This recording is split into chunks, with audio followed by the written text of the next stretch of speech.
Tudo da Canção Nova em um só lugar. Canção Nova Play.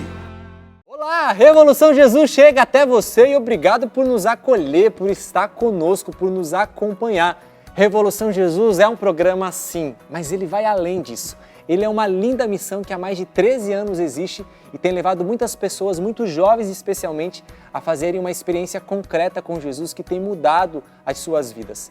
Padre Jonas, há muito tempo atrás, há umas boas décadas atrás, ele realizava uma pregação com esse título, onde provocava o jovem a fazer uma experiência pessoal com Jesus. Isso realizava nele uma revolução e, consequentemente, ele era um agente de mudança na sociedade, porque quando nós fazemos uma experiência com Cristo, a nossa vida muda. E onde quer que nós estejamos, nos lugares onde nós passarmos, nós vamos levar essa mudança, porque depois que a gente se encontra com Jesus, não tem como a gente conter, não tem como a gente guardar isso. A gente acaba transbordando.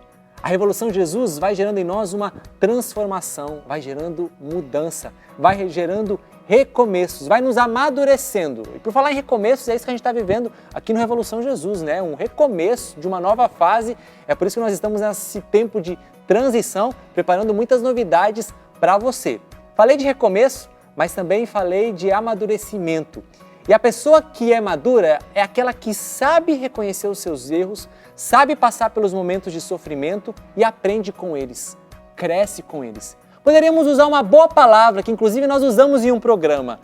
É uma pessoa resiliente. Já ouviu falar sobre resiliência? Esqueci, gente, resiliência. Resiliência, tá certo. Quase deu um trava-língua. Resiliência foi o que nós abordamos. Por isso vale a pena você entender mais sobre isso.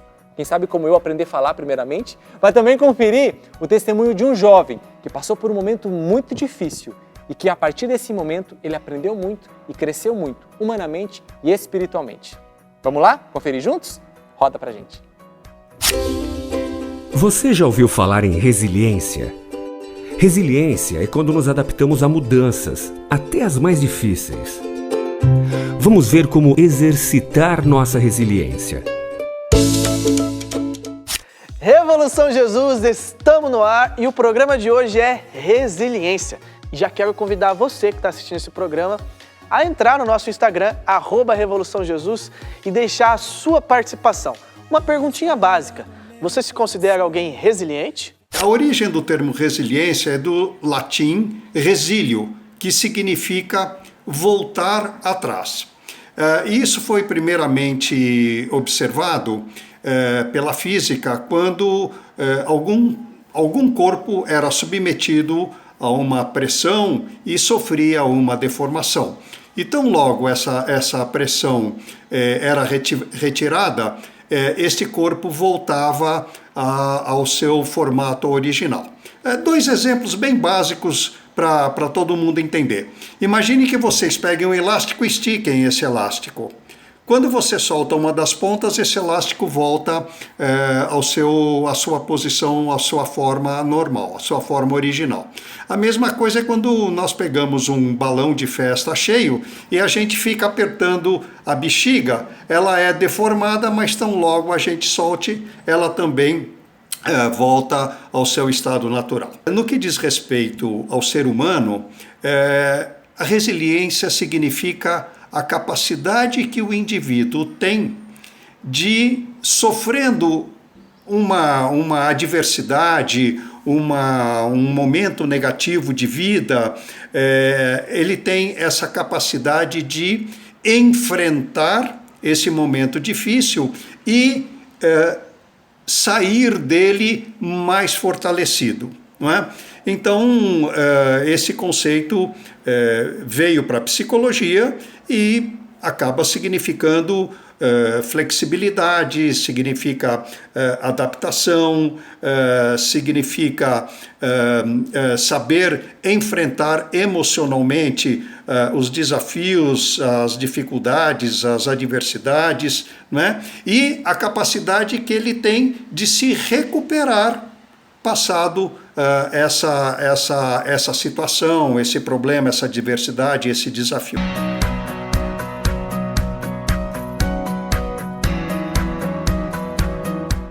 Eu já quero começar esse assunto sobre resiliência com a nossa convidada, fazendo uma primeira pergunta a ela. Bem, todo ser humano, independente do contexto onde ele nasce, cresce, todo ser humano passa por adversidades, por dificuldades.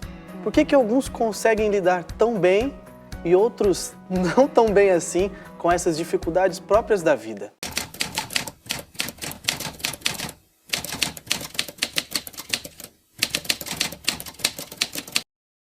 Todo ser humano, a bem da verdade, traz em si esse potencial, essa capacidade de superar as dificuldades que a vida vai, às vezes, propondo ou, às vezes, impondo, né?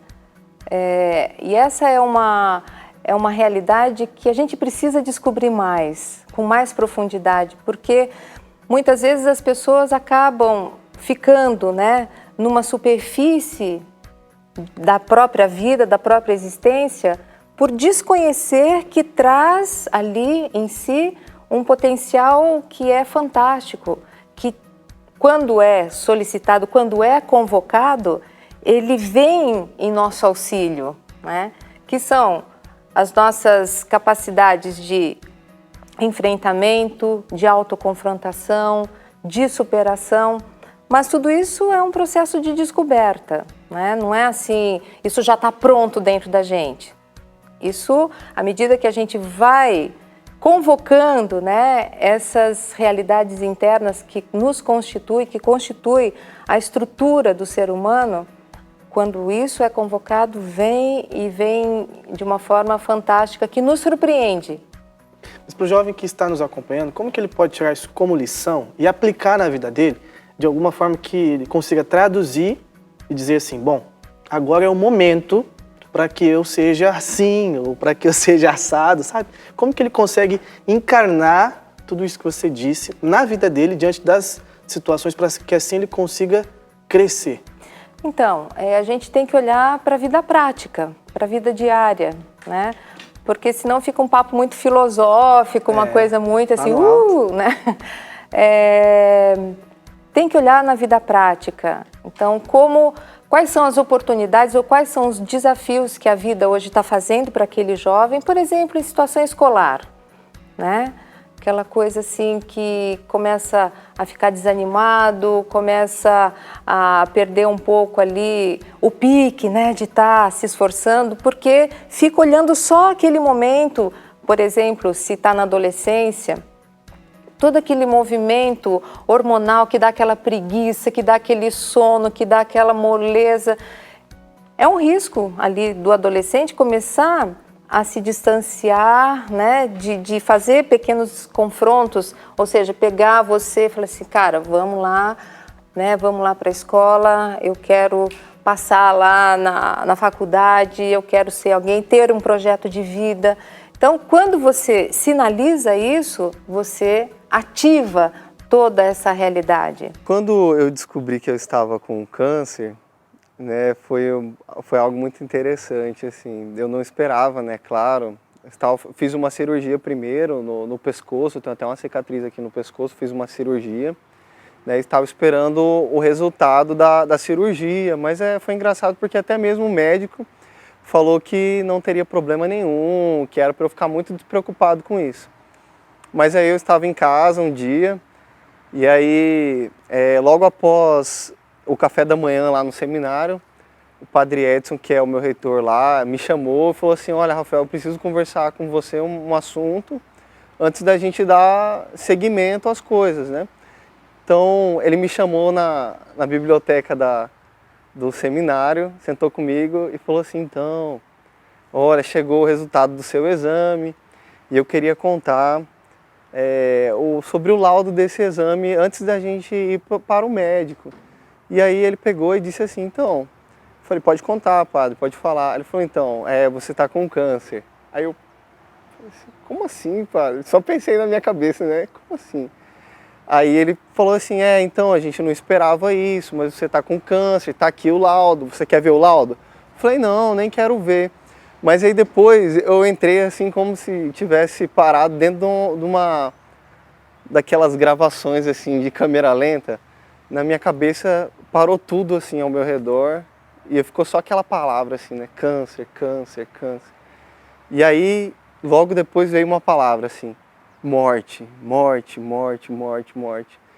E dentro da minha cabeça, primeira coisa que eu pensei, eu vou morrer, meu Deus, e agora? Sou seminarista ainda, não vou nem ser padre, eu vou morrer, o que vai acontecer da minha vida? E aí eu deixei um pouco ir caindo no meu coração aquela palavra ali. Quando eu recebi essa notícia, é claro que foi muito difícil para mim e eu me coloquei muito em oração. Primeira coisa foi a oração mesmo. E na verdade foi como se Deus já estivesse me preparando para viver isso. Eu lembro que antes mesmo de fazer a cirurgia, eu me coloquei em oração alguns dias, me preparando para essa cirurgia. E dentro do meu coração tinha um exame que eu fiz e nesse exame apontavam 3 características de um nódulo benigno. Aliás, 4 características de um nódulo benigno e 3 características de um nódulo maligno. E até o próprio laudo do exame estava constando mais como se fosse benigno, por conta dessas 4 características. Mas na minha cabeça eu fiquei pensando naquelas 3 características. E eu fui para a capela rezar e ali eu lembro que eu senti no meu coração de imaginar, falei, e se eu tivesse realmente com câncer? Como seria? E eu comecei a me imaginar careca, andando na chácara, servindo na missa, participando das coisas da faculdade, seguindo a minha vida normal ali, dentro da chácara da Canção Nova, no ritmo do seminário. E aí eu lembro que eu fiquei uns 3 dias pensando nisso, e depois um dia diante de Deus, assim, numa angústia muito grande, eu disse para Deus que se fosse para eu ter câncer, que eu aceitava aquele processo, que eu viveria, acolheria. Claro que eu falei ali meio que talvez da boca para fora, porque nem imaginava tudo que eu ia viver.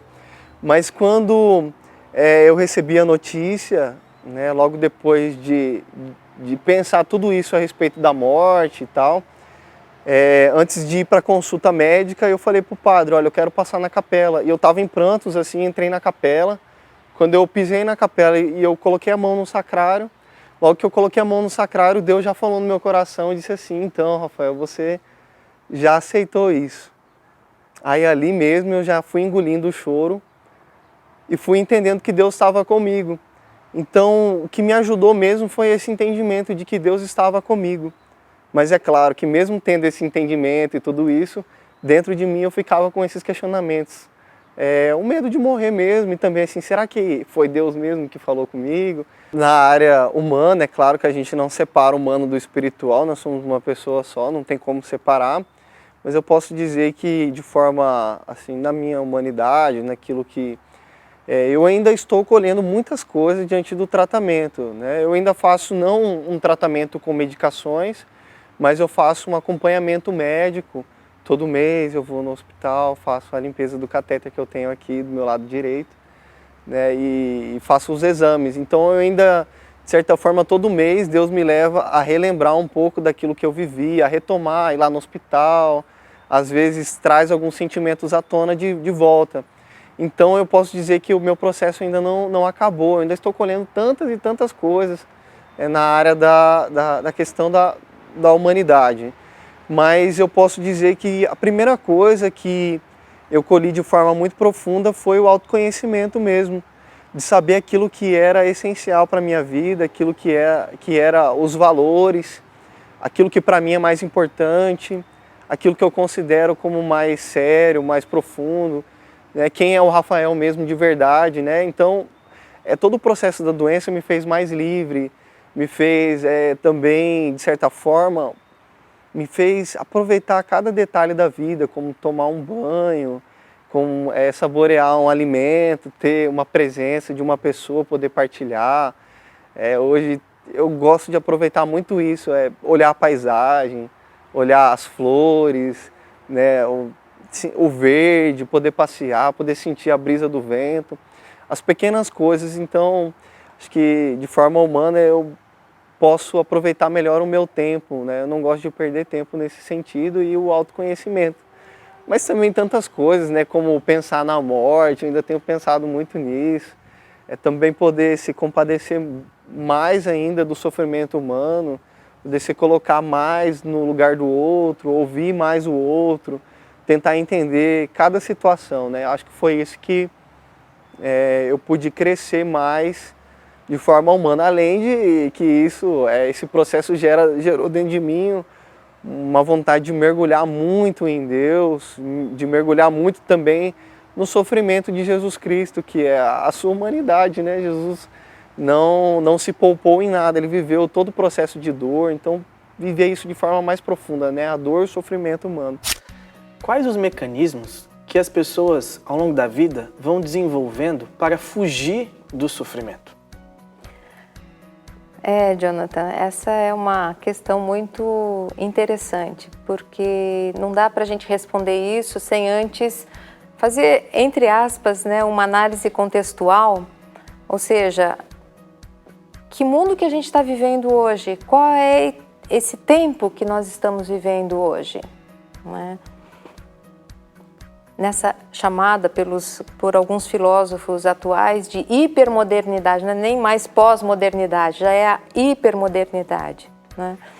Então, qual é a grande marca dessa hipermodernidade? Duas marcas. Primeiro, o relativismo. E segundo, o hedonismo, né?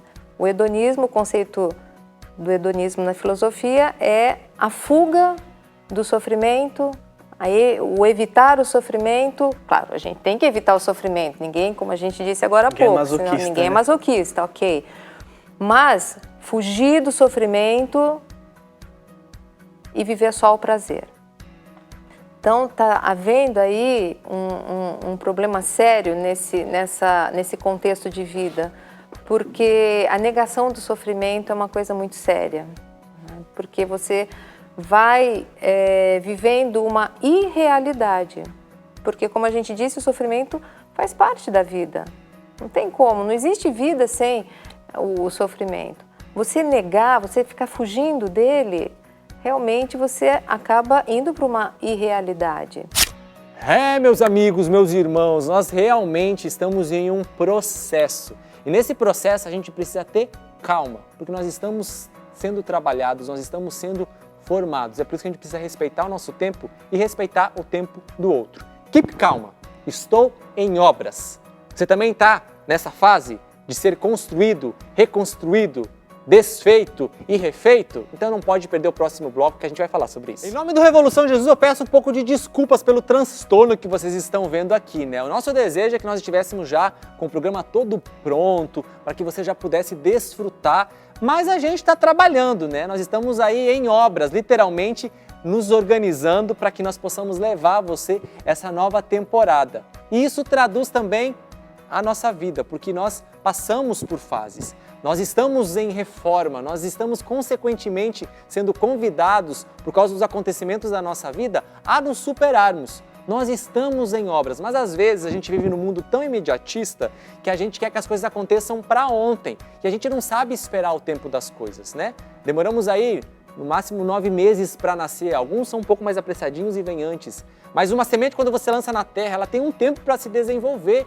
Você percebeu que o tempo ele é uma criatura e que faz parte esperar o tempo certo para que as coisas possam acontecer? A palavra de Deus vai nos dizer, existe um tempo para cada coisa embaixo do céu. E se a gente não souber respeitar o tempo pelas fases, a gente sai em prejuízo. Por isso a gente precisa ter calma, porque nós estamos em construção. Foi por causa desse motivo que nós pensamos em um programa para falar só sobre isso e que agora você acompanha os melhores momentos dele. Revolução Jesus está só começando. Keep calm, eu estou em construção. Eu já quero trazer uma passagem bíblica para vocês. Achegai-vos a ele, pedra viva que os homens rejeitaram, mas escolhida e preciosa aos olhos de Deus, e quais outras pedras vivas, vós também vos tornais materiais deste edifício espiritual. O templo de Deus não é um edifício construído apenas por tijolos, mas sim como pedras vivas que somos nós, nas quais Deus trabalha, transforma, para nos tornar essas pedras preciosas. Por isso eu já quero te perguntar, como está a construção da sua vida? Você tem contribuído com Deus para que Ele possa te transformar, te aperfeiçoar? Revolução Jesus está só começando. Fica com a gente!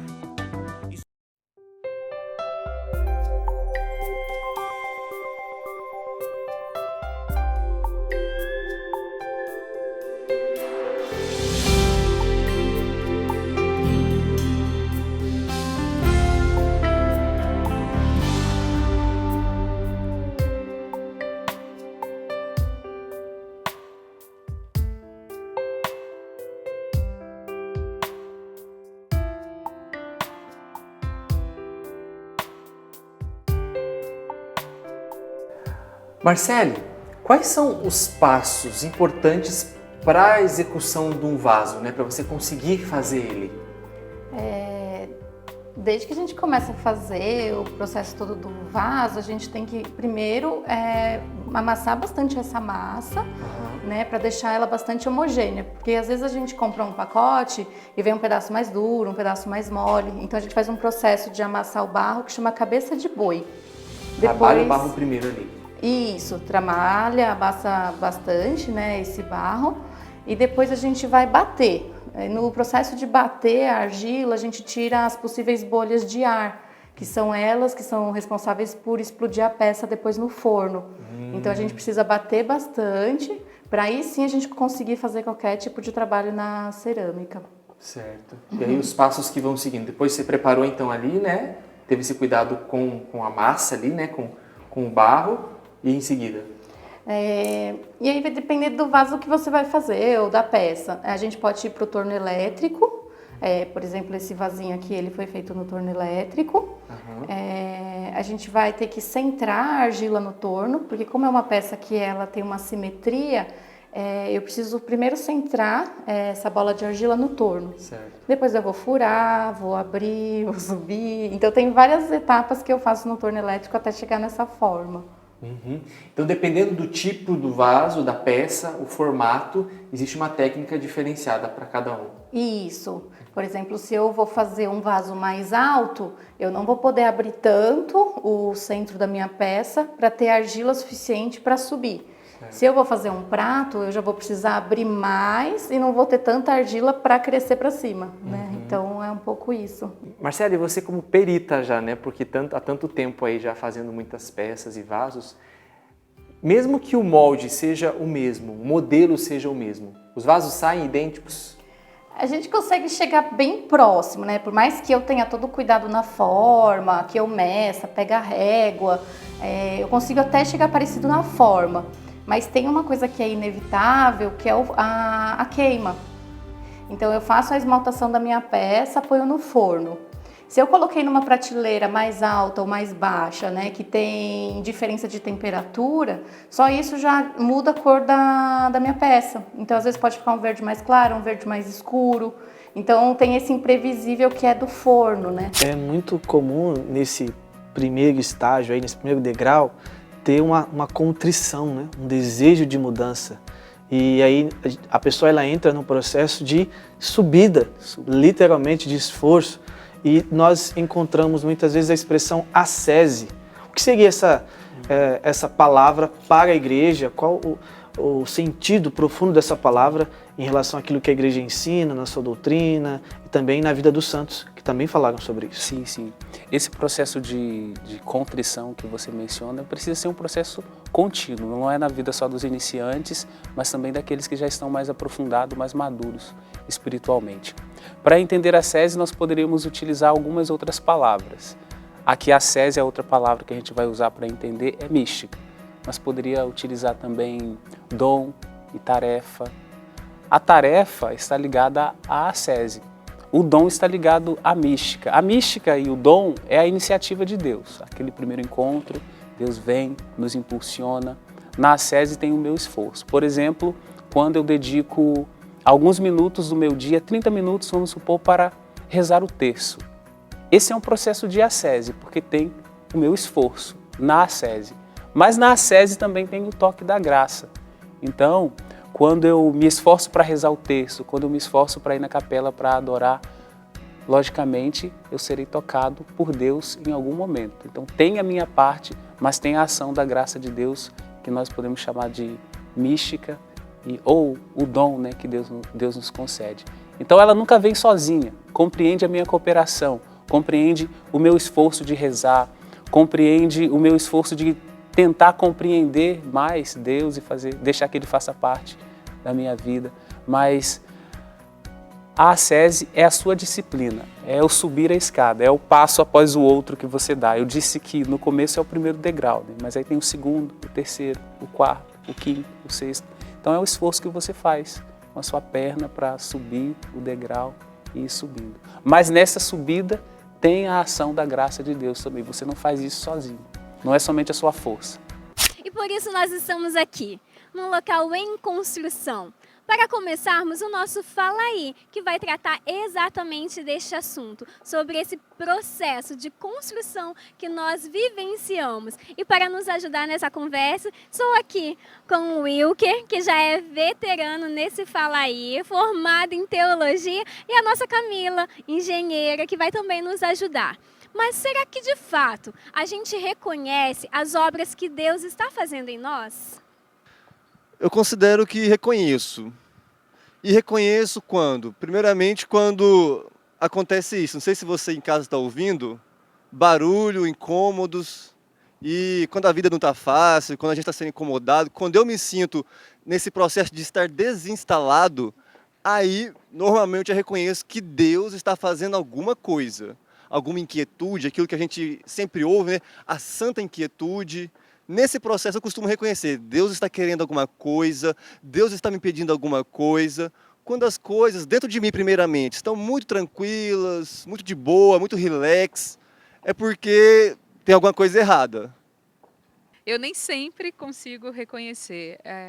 Muitas vezes eu preciso de um tempo para poder ver, né, tocar nisso. É claro, tem esse movimento interior, né, que Deus vai nos tirando, enfim, de como você estava comentando, mas nem sempre eu consigo, não. Acho que eu preciso ser um pouco mais lerda, vamos dizer assim, de perceber as coisas. É claro, né, são situações, isso não acontece sempre, mas é possível, claro, perceber. Deus, Ele sempre nos movimenta, né? A nossa vida é um movimento. E isso é muito, muito bacana, mas não é sempre que eu consigo perceber.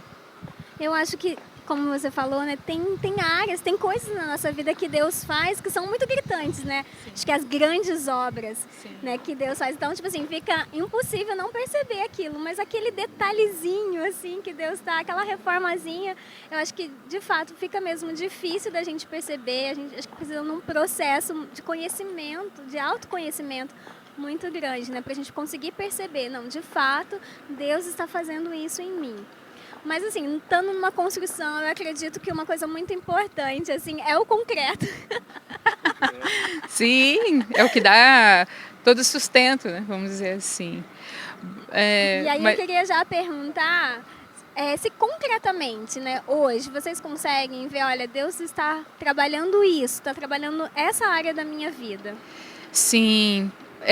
Uma das coisas que hoje eu percebo, né, Deus fazendo em mim, é esse movimento do desapego, principalmente das pessoas, né, que a gente ama, que está perto, enfim. Falando de concretude daquilo que Deus faz na minha vida hoje, primeiro eu preciso fazer uma diferença que é dentro de mim. Existem algumas obras de Deus na minha vida que são circunstanciais, são obras para aquele momento, para aquele processo, aquela situação. E tem obras mais profundas, eu chamaria de obras existenciais, aquelas obras, por exemplo, aquilo que diz a respeito do meu temperamento, das dificuldades do meu temperamento, das limitações próprias do meu temperamento. Essas são obras que sempre vão me acompanhar. É uma obra inacabada e que dá trabalho. Mas eu quero pontualizar uma obra mais circunstancial. Por exemplo, eu namoro há 2 anos, 1 mês, 4 dias namoro a Luana. Amo ela, te amo, meu amor, mas dentro do namoro, desse processo de conhecimento, desse processo de conquista, desse processo também de lapidação, que nem sempre é algo agradável, é algo gostoso, um dos processos que eu vivo é a espera. Você que está aqui ouvindo, você que é jovem, com certeza sabe o que é isso. A espera natural do namoro. É o processo que hoje eu pontualizo na minha vida. Espera de quê? Primeiramente, hoje com a Luana, dentro do meu coração existe uma certeza. Eu quero constituir uma família com ela. Quero futuramente casar-me. E isso requer de mim uma espera. As coisas não acontecem de uma hora para outra, seja em termos cronológicos, não é eu quero hoje, amanhã eu vou casar, mas principalmente interiormente. Será que eu estou pronto para isso? O que eu preciso trabalhar em mim até chegar a esse passo? Então, essa espera exige de mim não somente sentar na cadeira e ficar esperando, em termos de tempo, exige de mim passos, exige de mim atitudes, crescimento, responsabilidade. Esse processo, né, de construção que a gente vive, né, uma coisa que a gente precisa construir e crescer sempre é a nossa maturidade humana e espiritual. Eu sempre me questiono, será que eu tenho avançado nesse processo? E vocês? Eu também. Eu me questiono e eu percebo que por vezes eu consigo avançar, por vezes retrocedo, mas uma coisa que eu fui entendendo com a ajuda de direção espiritual, com a ajuda de busca de formação, é que a maturidade na minha vida, ela não está ligada a dar sempre uma resposta pronta e perfeita, mas na clareza, na consciência de como eu me posiciono diante da situação. Nem sempre a maturidade vai ser algo quadrado, algo matemático. Para mim ser maduro aqui, eu preciso reagir dessa forma, falar dessa forma. Não. Percebo que a maturidade vai de como eu me situo dentro da situação, seja uma situação de adversidade, de crise, um problema. Como eu me situo? Por que como eu me situo? Essa pergunta é muito importante, porque a maturidade está ligada também, penso eu, na minha experiência, ao autoconhecimento. Como eu estou diante disso que está me acontecendo? Até diante disso que eu estou descobrindo de mim, essa limitação. São Paulo, em Romanos, ele fala, não faço o bem que quero, mas o mal que não quero. Até diante daquilo que eu não consigo dar os passos necessários. Eu tenho um mínimo de consciência do que eu preciso, de quem eu sou. Tem uma frase, com certeza você já ouviu, que é a pior mentira é enganar a si mesmo. E de fato, eu acho que a maturidade está ligada a essa consciência de quem eu sou. É o princípio da maturidade, pelo menos, é a minha experiência, né? E quando eu tenho consciência de quem eu sou, ainda que a resposta não seja matematicamente, não seja milimetricamente a resposta exata diante da situação, eu estarei consciente. Estando consciente, aí sim, eu vou dar espaço para que eu dê a melhor resposta a partir daquilo que é a minha experiência cristã, a minha experiência de Deus, a partir daquilo que eu conheço de mim, a partir daquilo que são também os meus valores. Isso é tão interessante, porque quando você falava, eu ia lembrando, né? Que Deus só trabalha com pessoas reais. Né? Se eu me fantasio, crio uma imagem falsa de mim mesmo, aquilo já é um impedimento para Deus agir em mim. Né? Mas se eu reconheço, olha, até aqui eu ainda não tenho maturidade, né? Deus pode trabalhar nisso. Eu percebo que reconhecer, né, como você está, é dolorido. Né? Muitas vezes é dolorido e a gente procura fugir disso. Então, acho que um dos pontos importantes de você tocar, né, na sua maturidade, se você quiser medir, já que eu estou falando de matemática, mas se você quiser medir, é o quanto para você é fácil ou não reconhecer e assumir isso. Né? Eu percebo que muitas vezes a gente vai vivendo processos que cansam interiormente, não só um cansaço físico.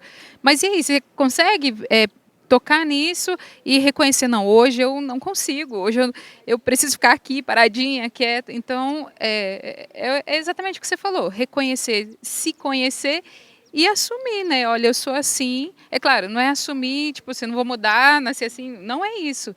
Mas te olhar, tentar pegar aquilo que você tem, aquilo que você é do positivo, né? Naquilo que não é tão positivo, mas essa sou eu, né? Eu estou aqui nesse ponto, nesse tempo, me reconheço e bora para frente, né? Ir para frente, um olhar sempre de esperança, né? Porque a vida está no movimento. E eu considero que no meu processo, algo muito importante é quando eu, descobrindo, tendo consciência das minhas limitações, das minhas imaturidades, eu não jogo o Wilker fora por causa disso. O Padre Jonas, na Canção Nova, fala que a restauração começa pelo positivo. E, às vezes, diante dos problemas, das situações, ou diante mesmo daquilo que é meu, daquilo que é conteúdo meu, a minha tendência é ser pessimista. Muitas vezes falar, olha só, tá vendo, de novo aconteceu isso comigo, eu sou assim. Olha, e aí, como que eu jogasse toda a obra fora e esqueço que já tem um processo construído, já tem coisas construídas dentro de mim. Então, o saber separar bem que, mesmo no meio das desorganizações da obra, dos incômodos da obra, do barulho da obra, mesmo aí tem coisa positiva do Wilker, minha, saber disso, eu penso que é um caminho de maturidade também. Como nós estamos falando em ter calma, eu peço a sua calma agora, porque o intervalo é rápido e a gente já volta. Porque no terceiro bloco a gente traz mais uma palavra não tão comum, né? Se no primeiro nós falamos sobre resiliência, que quase eu não consegui falar, agora nós vamos falar sobre procrastinação. Muitas vezes a obra de Deus em nós, ela não avança porque nós estamos procrastinando. Dá até trava-língua. É por isso que no terceiro bloco você vai conferir. Terceiro bloco, Revolução Jesus, bora lá, desafio. Fale bem rápido, pode falar baixinho se você não quiser passar vergonha. 5 vezes a palavra procrastinação. Vai lá. Trava-língua, palavra difícil, complicada, mas deixa eu traduzir ela. Pode falar primeiro, deixa eu dar o espaço, vai lá. Hã? Foi? Quase? Vi, tá bom, melhor não tentar de novo, né? Vamos seguir o programa. Palavra, como disse, um tanto complicada até de ser pronunciada, mas o seu sentido é simples. Você é aquela pessoa que deixa as coisas para depois? Depois eu faço, amanhã eu faço, quem sabe? E vai procrastinando, deixando para depois? Pois é. Muitas vezes, se isso acaba se tornando um estilo de vida, a gente sai em grande prejuízo. Porque, como falei, a obra de Deus em nós, ela não consegue progredir, porque Deus conta também conosco. Deus é o autor de toda a obra, mas existe a minha parcela de contribuição. E assim, na obra que Deus faz em nós, né, desse homem novo, essa mulher nova, mas isso em tantos outros aspectos da nossa vida. A pessoa que vai procrastinando, ela fica no prejuízo, porque ela perde tempo de crescer, de amadurecer. Mas é melhor eu parar de falar e deixar que os nossos convidados que estiveram com a gente possam falar. Mas antes disso, confere esse trava-língua que foi muito bacana e interessante de ver. Vamos lá? Repete comigo aí 5 vezes a palavra procrastinação, trava-língua, vamos lá. Procrastinação, procrastinação, procrastinação, procrastinação, procrastinação. Procrastinação, procrastinação, procrastinação, procrastinação, procrastinação. Procrastinação. Procrastinação, procrastinação, procrastinação, procrastinação e procrastinação. Procrastinação, procrastinação, procrastinação, procrastinação, procrastinação. Procrastinação, procrastinação, procrastinação, procrastinação. Mais uma. Procrastinação. Procrastinação, procrastinação, procrastinação, procrastinação, procrastinação. Procrastinação, procrastinação, procrastinação, procrastinação, procrastinação. Manda bem! Você sabe o que é procrastinação?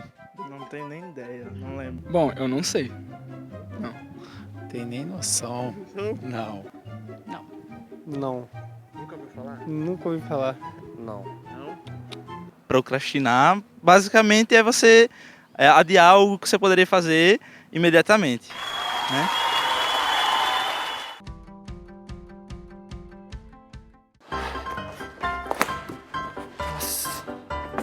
De novo atrasado. Cara, tem que dar um jeito nessa mesa. Tá, depois eu vejo isso.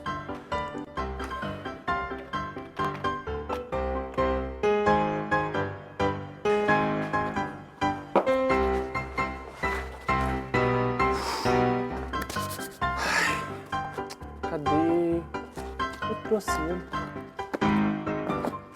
Tava aqui, gente. Eu deixei aqui ontem. Poxa, será que alguém pegou? Depois eu vejo isso. Ai, gente. O ônibus atrasa. Resfriado que pega. Ai, desse jeito eu vou começar a descontar no meu ordenado. Gente, meu Deus, eu preciso dar um grau nisso aqui, senão daqui a pouco eu não vou me encontrar mais. Mas atrasado, como é que eu vou arrumar isso aqui? Tá, amanhã eu vou separar um tempinho pra isso e eu já dou um jeito. Deixa eu pôr aqui porque vai ficar organizado. Vamos lá, vamos lá.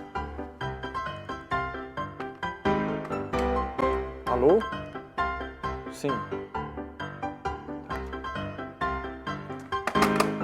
Uau, hoje o dia vai render, gente. Hoje eu vou conseguir terminar. Cara, vou ter que dar um grau nisso aqui.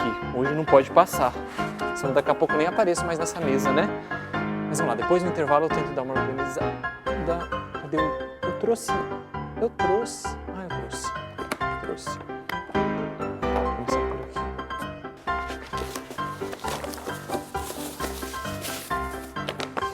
Ah, gente, faz frio, faz calor no mesmo dia. A gente tem que vir com guarda-roupa, né? Uou! Hoje vai, hein? Hoje vai render.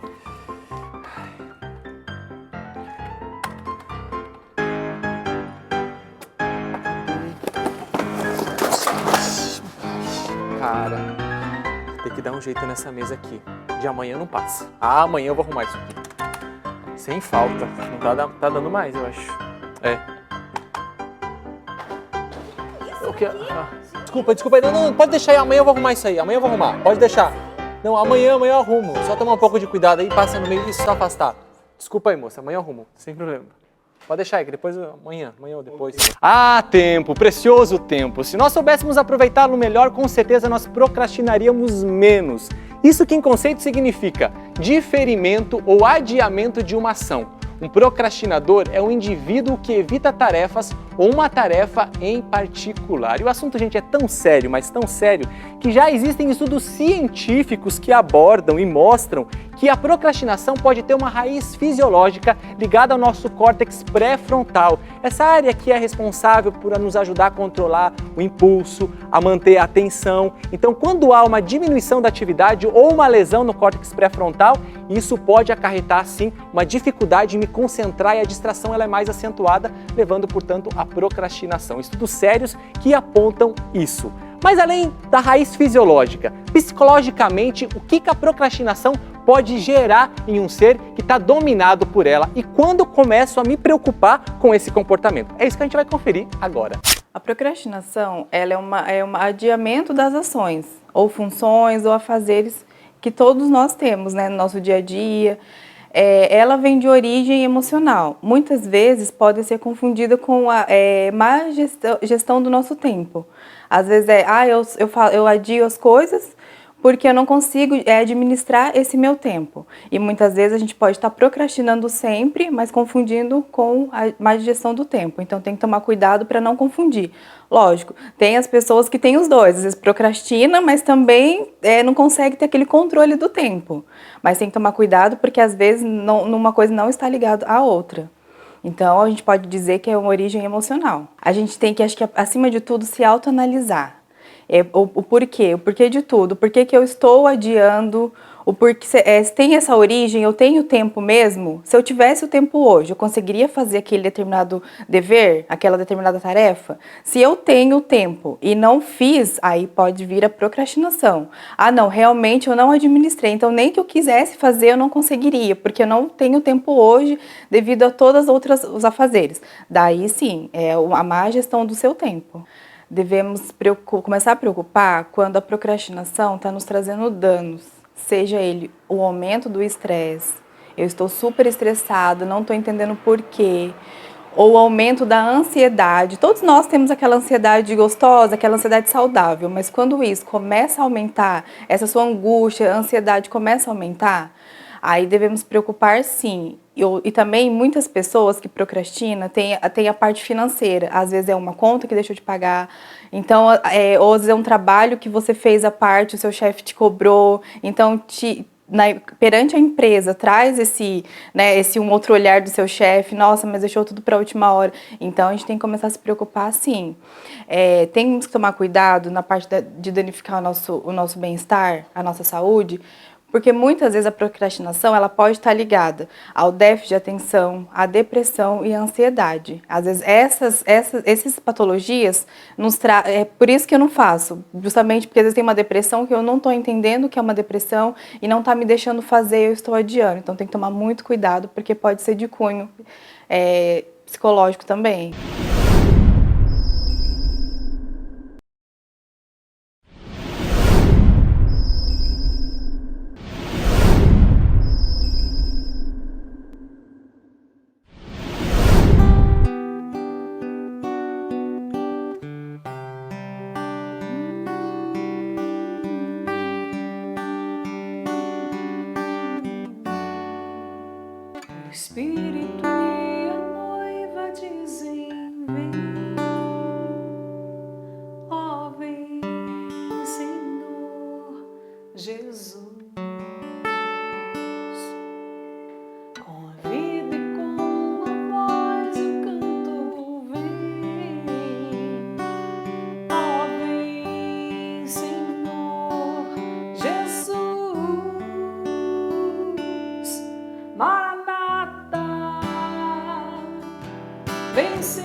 Senhor Jesus, Maranata. Vem, Senhor Jesus, Maranata. Vem, Senhor Jesus, todo aquele que tem sede vem beber da água da vida, da água da vida, gratuitamente jorra a salvação do trono de Deus. Maranata, vem, Senhor Jesus, Maranata.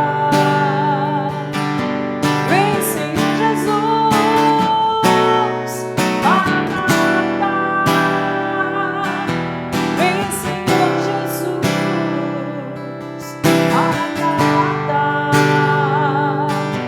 Vem, Senhor Jesus, toda a terra se encherá da tua glória. Tua glória, toda a terra se encherá da tua glória,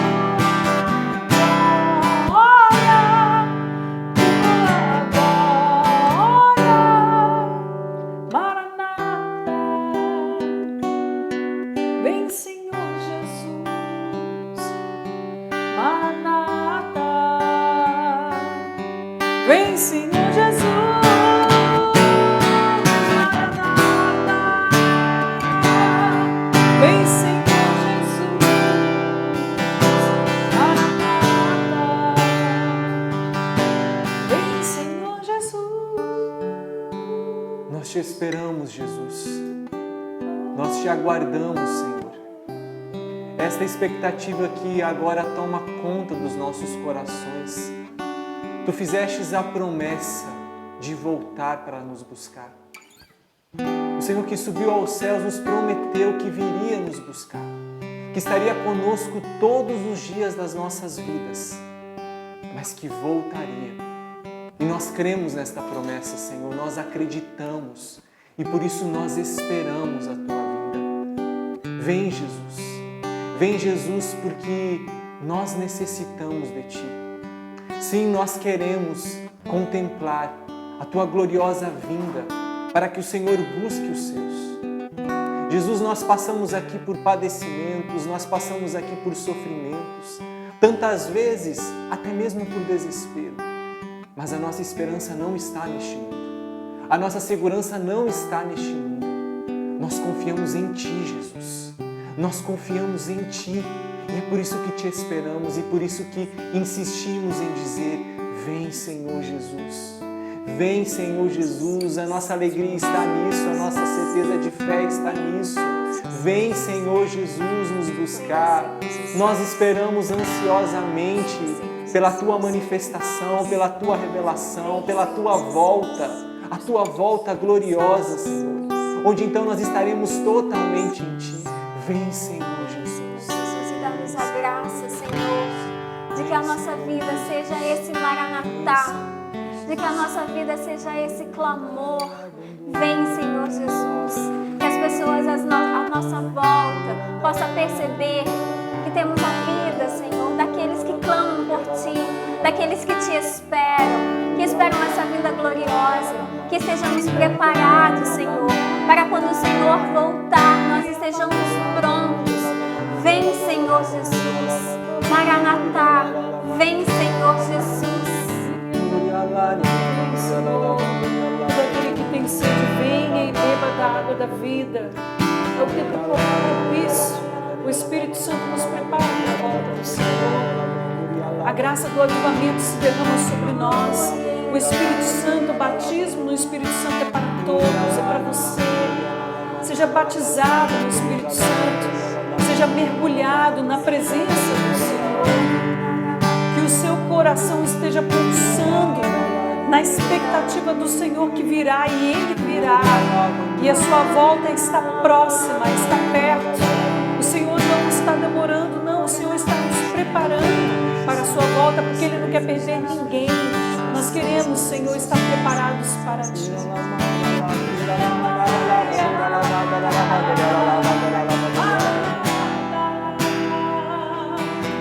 Vem, Senhor Jesus,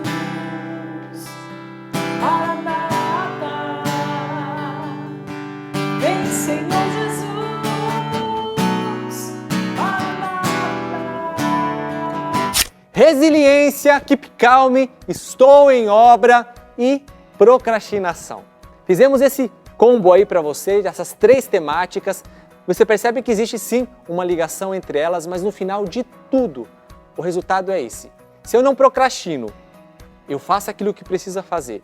Se eu tenho calma comigo mesmo, calma com o ritmo dos outros, e entendo que eu estou num processo de construção que Deus está trabalhando em mim, eu vou colaborar com a obra dele. E se eu sei encarar os momentos difíceis e de sofrimento e crio essa resiliência, tudo concorre para o meu bem.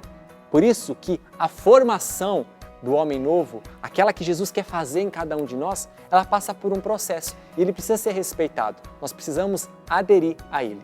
Tudo isso faz parte da ação revolucionária de Jesus na nossa vida. Revolução Jesus continua na vida, porque ele não é apenas um programa de TV. A gente se encontra nas nossas redes sociais, @Revolução Jesus, ou quem sabe nas missões aí pelo Brasil, agendarevolução@cançãonova.com. Aquele abraço para você, tamo junto e deixe seu coração bater bem forte, com muita expectativa, porque novidade está chegando no Revolução Jesus. Valeu! Tudo da Canção Nova em um só lugar. Canção Nova Play.